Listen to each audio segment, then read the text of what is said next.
Greetings and welcome back to the podcast. This episode, we're joined by Mr. Jamie Mackie, who is retired now, but spent 40 years in the investment banking, energy, and wealth management sectors. Mr. Mackie's 40 years of experience included roles at Richardson GMP, Macquarie Group, J.F. Mackie & Company, Wilson Mackie, and FirstEnergy Capital, where he was an early member of the firm. Mr. Mackie earned a Bachelor of Science degree from the University of Calgary and a Master of Science degree from Yale University.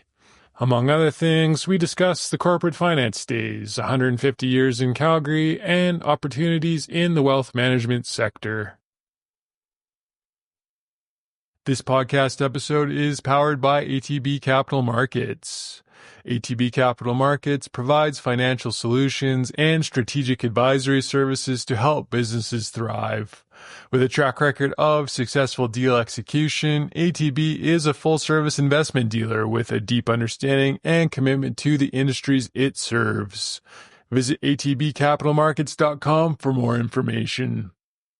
This podcast episode is brought to you by Pipeline Online. Pipeline Online is Saskatchewan's energy news and has just launched a new podcast.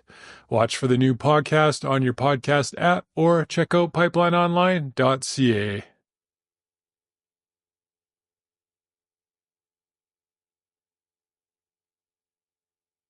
Good morning, Mr. Jamie Mackie. Thank you very much for doing this. I really appreciate your time. Oh, you're welcome.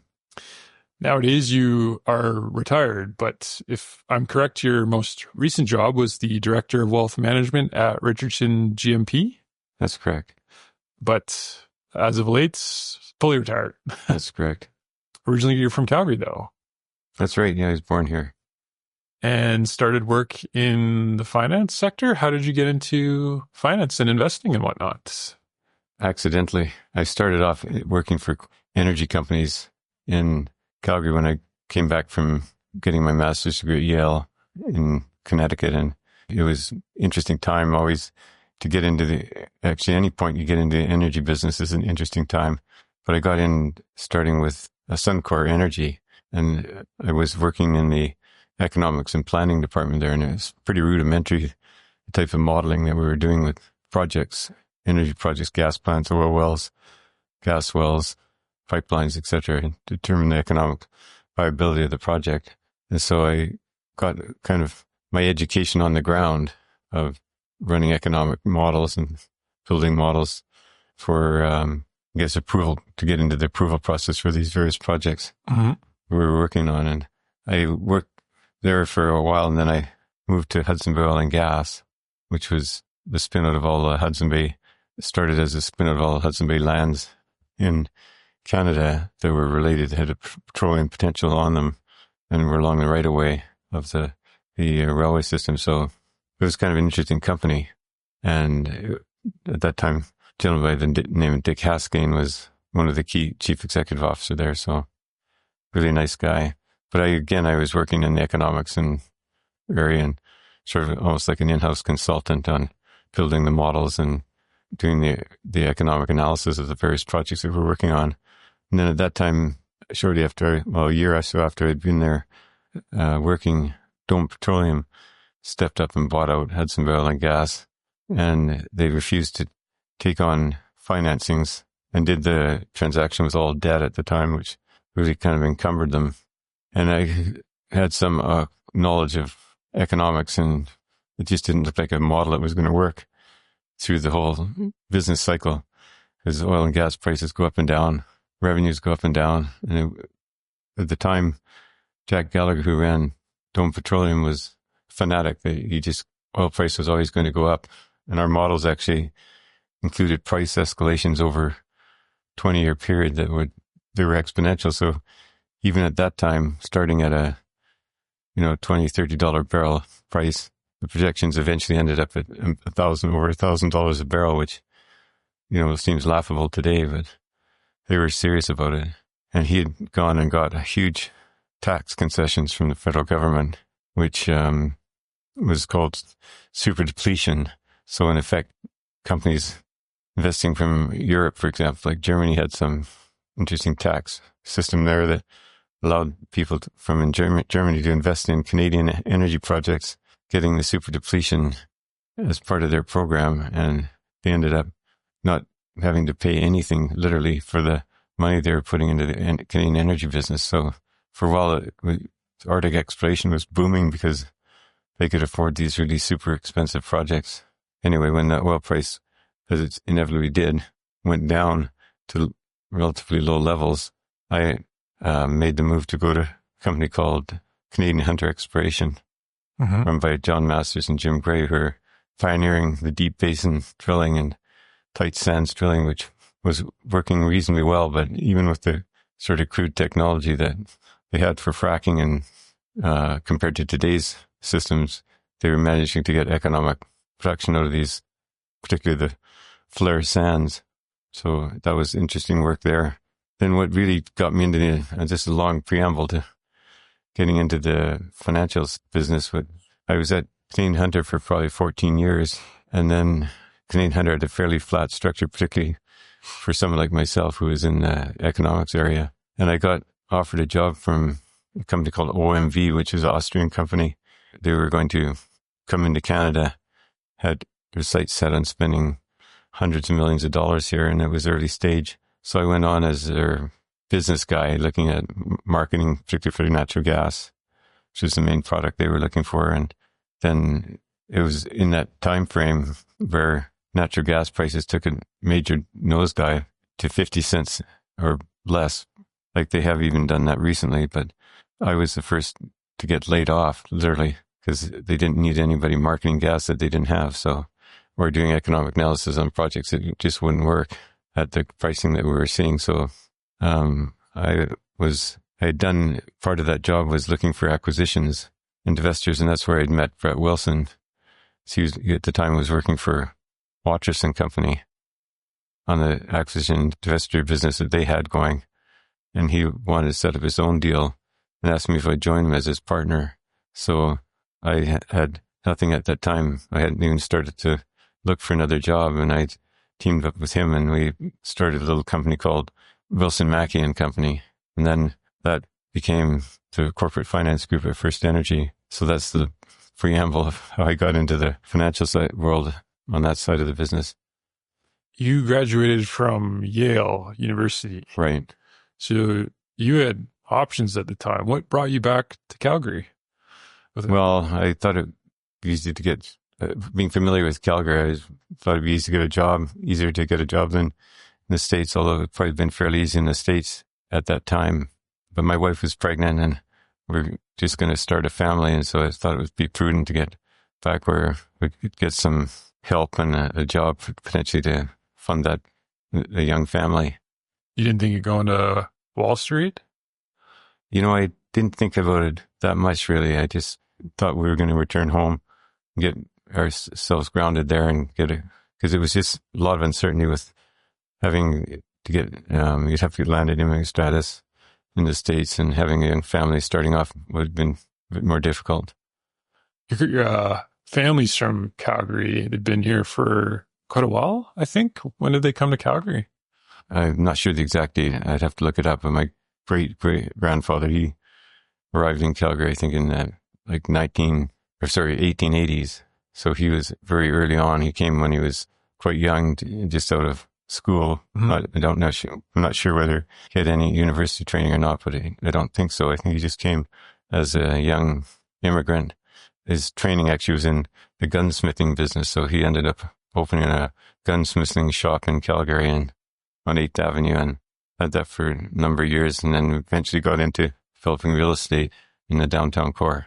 That was your great-grandpa? Yeah. And it was the Lancaster building still exists. Actually, it's part of GT Center. Lancaster? Yeah, it's a corner. It's the odd building out with some modern towers built around it. So was his last name Lancaster? The building was called, no, it was Mackie. But he named it for some reason after Lancaster Gate, which was a gate in Hyde Park in London, where he had been working. His father had been working as a gunsmith to the King of England. So I guess it was in the family he got his training. And then did your grandpa and your dad get into energy, or were you guys always in investing? Or no, my dad was a lawyer. So he worked with energy companies largely, but just on contracts for big projects. Did a lot of work for pipeline companies that were building big pipelines at the time. That's rare to have a family date back in Calgary that long. Yeah, it's pretty rare. It's getting rare to find somebody who's actually born here. In Mr. Brett Wilson's book, which I read, he mentioned that when you guys started Wilson Mackie, you had an ability to open doors that was unrivaled in his experience. That really helped the company succeed. How were you able to do that? Just by persistence, trying to just convince people they needed to see what we were doing in Canada. And we did a lot of marketing in the United States, actually, in Houston, Dallas, Oklahoma. And at the time, did you think to yourself, this is a big opportunity, Wilson Mackie? Were you just trying to pay the bills? I had no idea, actually, when we started it, was what it might become, but it was certainly exciting. And we ended up buying some secondhand furniture, Herman Miller quality kind of furniture. So, and then we ended up kind of adapting and cutting it down to fit the space that we were occupying in the National Bank building downtown. And that was really quite fun. And we went into what we initially called the cash flow power dive. For the first 6 months, we were actually writing checks, personal checks, as loans to our fledgling company to fund our salaries. So at payday, it was not exciting for us to be writing checks to carry the employees who were always quite excited to get their pay. She did that for a couple of years, and circa 1992, you guys got FirstEnergy going? That's right. It was about 2 years we worked together on Wilson Mackie and Company. So what was that transition like when you went from Wilson Mackie to FirstEnergy? That was really exciting too, because suddenly we had completely kind of revamped the business and expanded it into the, well, I guess you call it wholesaling with institutional brokers and research and corporate finance, which we became a group and added people to that as well. So it was quite an exciting time. You were there on day one? Yeah, on day one, I mean, it was everything from coming up with ideas for logos to organizing the office space. So it was very interesting. Did you get a sense how big the opportunity was? It took a while to sink in, but it was, once you got going on it, it was really kind of exciting to see what you could accomplish on your own as opposed to working for a larger corporation. Entrepreneurial. Right, very entrepreneurial. And was the plan to stay there? What were you thinking at the time? Yeah, the plan was just to go with the flow. I mean, the flow is pretty positive, so. So you were there from 1992 until roughly the year 2000? How come you left? Well, I'd made a bit of money from being in the sector, and I felt I wasn't managing that very well. I was too busy being focused on the business, the corporate finance side of the business, which is really time consuming and stressful. And I wanted to spend more time with my family, number one, and number two, I wanted to spend more time focused on just growing my personal wealth. So I thought I'd go back into the investment world on the retail side and just to keep busy, I guess, just to pick up a couple of clients, friends and family, basically, and see where it went.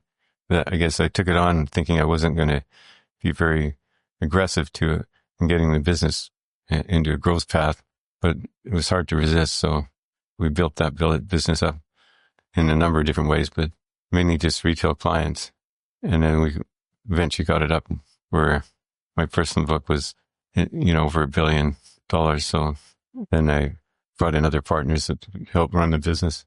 But then it was a whole series of transactions. I mean, we initially left to go to the National Bank, which actually was, sorry, not the National Bank, it was First Marathon, which shortly after I got there, maybe 6 or 8 months, was taken over by the National Bank. And so a couple of us got together and decided we were going to go off and start our own firm and we named it J.F. Mackie and Company. And we ran that for a number of years.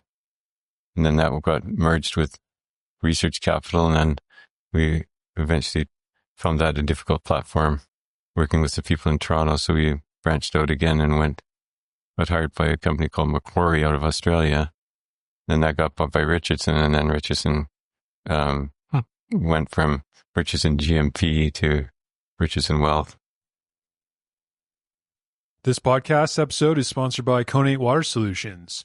Do you need cost-effective water sourcing options to supply your next drilling or completions program? Connate Water Solutions is a specialized hydrogeology company focused on water well drilling, testing, and water management services in Western Canada and Texas. Contact info@connatewater.com or check out connatewater.com for more details. This podcast episode is brought to you by the Canadian Energy Executive Association, or CEA for short. For over 70 years, CEA has been bringing together energy executives, Indigenous leaders, and policymakers to foster collaboration and shape the future of Canada's energy industry through a series of business conferences, exclusive networking events, and community initiatives. CEA provides opportunities to connect, innovate, and drive meaningful progress. Learn more at energyexecs.ca. What was your value prop at the time for wealth management, that you can help clients manage their money better than what they could do?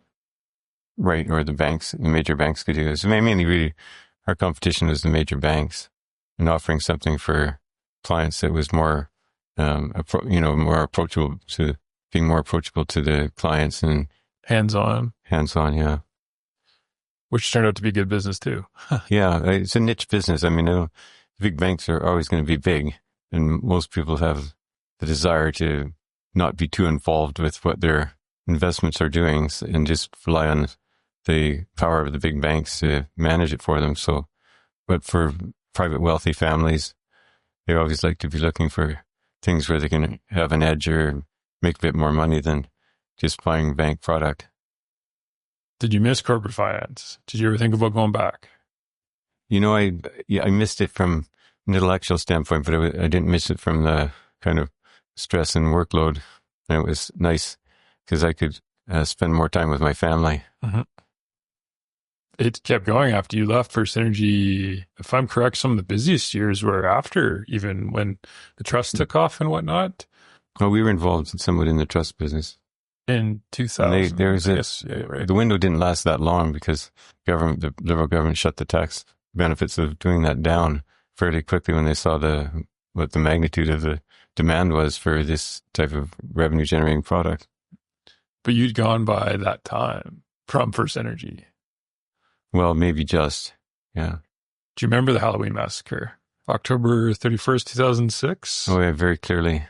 What were you doing that day? Well, it's just you're just aghast because it destroyed so much wealth. And it's so focused, like the destruction was all focused on really just the oil and gas industry. So it was quite depressing time to be in the business because through the years at FirstEnergy, we built up good relationships with a lot of companies that were planned or planning to convert into the trust format.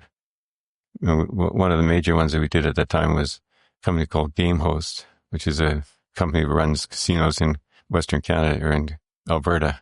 And they converted into a trust, which then we had to reverse because of the new rules for who could actually entertain being a trust. Mm-hmm. Do any particular deals stand out from your FirstEnergy days? Best deal you ever saw? Most lucrative? The best investment you saw? Well, one of the best investments I saw, and I really regret not taking advantage of, was Mike Rose and his series of companies, which have all been fabulous successes. So, I mean, I have participated in his most recent one, but I didn't participate early on, and I really should have. But at that time, I wasn't spending as much time looking at my own portfolio as I should have been. So after J.F. Mackie and Company and then Mackie Research Capital, you probably didn't need to work anymore, but you kept working. What motivated you through the years? Well, I've always been a guy who needs to be busy, and I haven't ever been happy, I guess, when I've been doing not anything that was paraphrased as being not productive. So I like the sense of being productive, adding some value to something, generating benefit to somebody. And so retirement has not been ideal for me, but it was time that I got out of the business. I recognize that.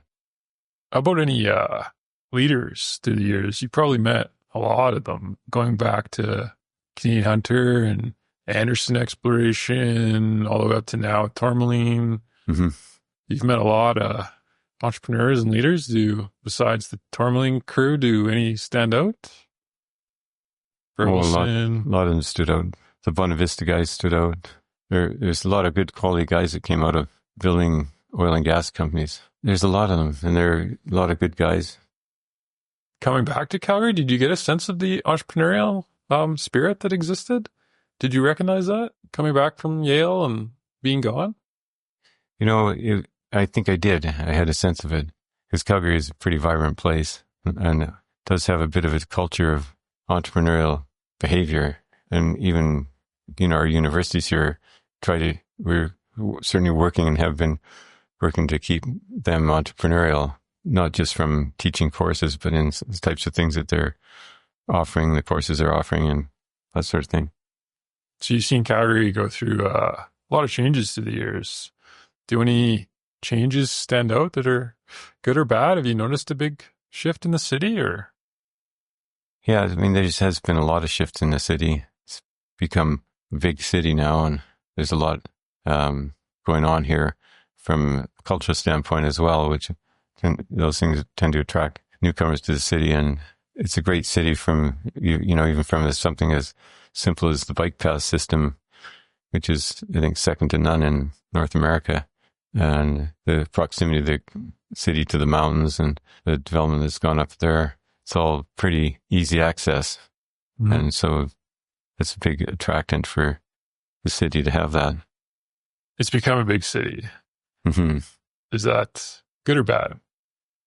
Well, I think it's inevitable. I mean, if you're working and being successful as an entrepreneurial place, there's being money generated, and that's going to be recycled largely back into the city. And you can see it in the entrepreneurial spirit. It flows readily into the charitable side as well. And so you get a lot of activity, like the Winter Olympics was a big thing. Calgary off into realizing that it could be a kind of a global place. You probably could have left Calgary through the years. What's kept you here?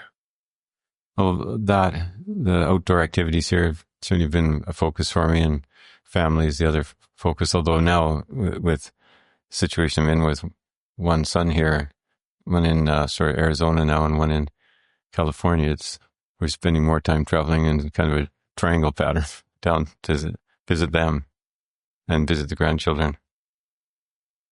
What's the best financial advice you've ever received? Well, I think, keeping the budget under control is a big one, but also the effect of compounding is pretty straightforward, simple, but very difficult to infuse in people's brains to the extent that they'll actually steward to it and be very patient with their investments. And the other, I guess, the thing in the oil and gas business is it is very cyclical. So there are periods when things are pretty tough, but those are the times when, the best advice you could ever give when somebody is stay with it. Don't give up on quality companies. Just watch the balance sheets and make sure that they're survivable. And if they are, then they can work through it. Worst financial advice you ever had? Oh, well, I think the worst thing I ever heard was that will never happen. When you're talking about the cycles, you've been through it enough times that it's going to inevitably happen. And oil and gas is just a commodity, and there's lots of competition for people's energy dollar. Everything from coal-fired electricity, which is now we're basically out of that business, but now it's solar and wind and other green technologies that are kind of biting away and potentially keeping the prices or putting a ceiling on the prices anyway at a minimum. Through the years, did you have a inspiration business-wise? People that you kind of look towards for advice, or who'd you look towards? Well, people like my father-in-law, Harley Hotchkiss, he was quite a good mentor to have. And then people like Dick Haskane, they're really solid individuals and had a long-term view of the business. Interesting enough, at Canadian Hunter, I had kind of diverse experience there because the management felt, John Masters particularly, felt he was a great promoter of his ideas and his projects, and they were often somewhat misplaced from the standpoint of being rational, and certainly comparable, I guess, a bit to Jack Gallagher's optimism about oil prices for there for the Western Canadian oil reaching $1,000 in 10 or 15 years. And I mean, there was certainly, I guess, the thought that it might, but recognizing that the entrepreneurial spirit is amazing and that they can always figure out better and newer and more efficient ways and cheaper ways to extract energy. And it's just amazing having watched what's gone on in the basin and in the world of the energy business, how it's evolved to where it can, drill amazing horizontal wells out for miles and frack them and produce oil from rock that was just tombstone in the past. This episode is brought to you by Upgrade Labs. Upgrade Labs offers a comprehensive range of cutting-edge performance and recovery services that have been proven to optimize your health in minutes, not hours. Whether it's accelerating muscle mass and bone density or addressing injury and inflammation, start your experience by booking a free cell health analysis at upgradelabs.com/Calgary. This podcast is brought to you by Energy United. Energy United is an organization with a mission to promote practical energy policy across Canada. Energy United is building a community of Canadians that are passionate about Canada's natural gas and oil industry and are willing to take action. Energy United is driving change on issues that matter, all the way from the carbon tax to the emissions cap. Join Energy United to make a difference at energyunited.ca. Did you get a sense that oil and gas had the opportunity? Or a lot of times people say the basin's all tapped out, but did you ever think that either way, or it just seems to keep reinventing itself? Were there ever times where you thought we're running out of targets? Yeah, there was a number of times actually when you kind of felt despondent, and largely caused by government interference in the business. And the government was always tinkering around. There's always a fear that I had that if the better Alberta was going to do, or the Western Canadian Basin, Alberta, Saskatchewan, and BC were doing, more likely it was going to get challenged or raped over by taxation of some form. And we certainly saw that when Lougheed was in power, and the government the two governments ended up creating a conflicting tax situation where you were actually paying money to operate your wells, and it was negative income you're receiving as a result of the way the royalties and taxes were applied. Yeah. So you saw Trudeau Sr. in the 80s and then Trudeau again in 2015. Did you get a ominous feeling? Well, it wasn't as ominous. I mean, when Trudeau Sr. put it in, they had two tiers of royalties on, the Alberta government had two tiers of royalties, new oil and old oil. And the old oil was taxed at such a high rate. I think it was 50% of the revenue. So when the federal government said you can only deduct half of that, so they went to a 25% maximum that you could deduct from your cost of your oil to come up with your taxable income.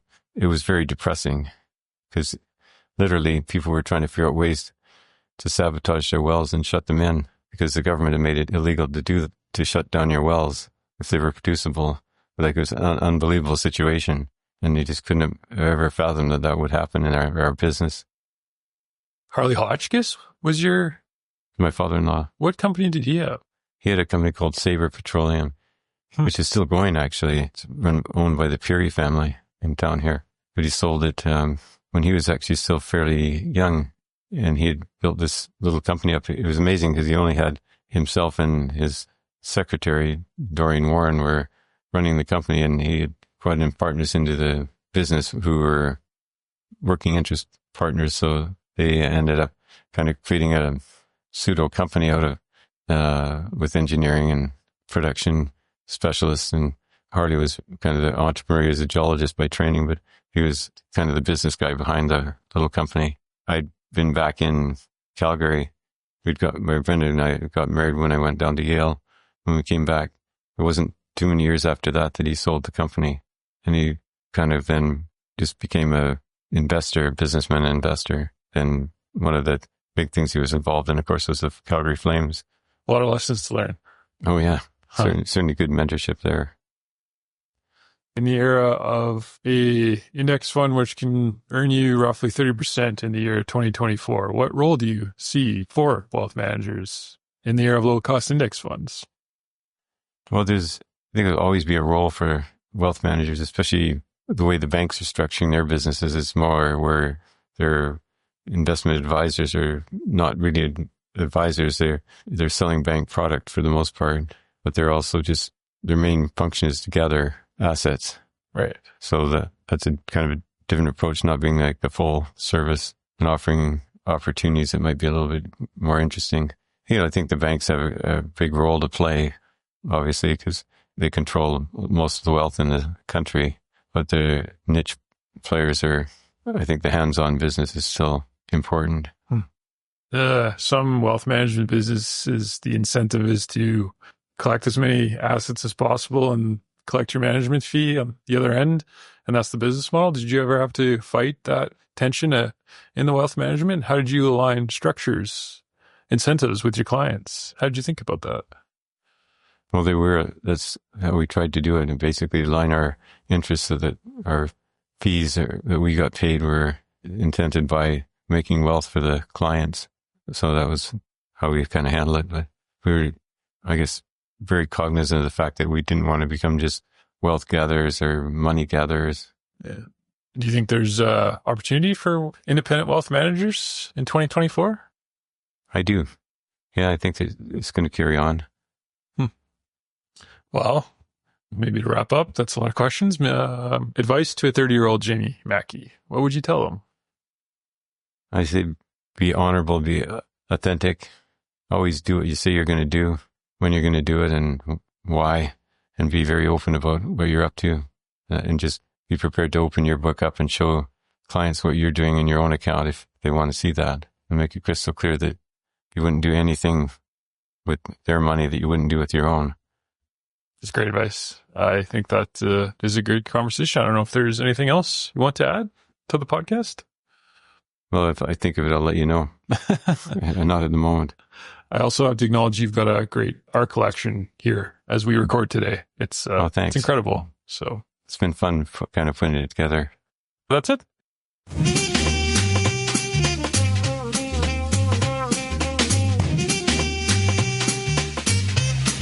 Hello, listeners out there. Thanks for checking out the podcast. Hopefully the episode provided some insights. If you enjoyed the show, check out trose.ca where more episodes are yet to come. You can also subscribe to the podcast where your token of support is much appreciated. Until next time, happy coffee drinking.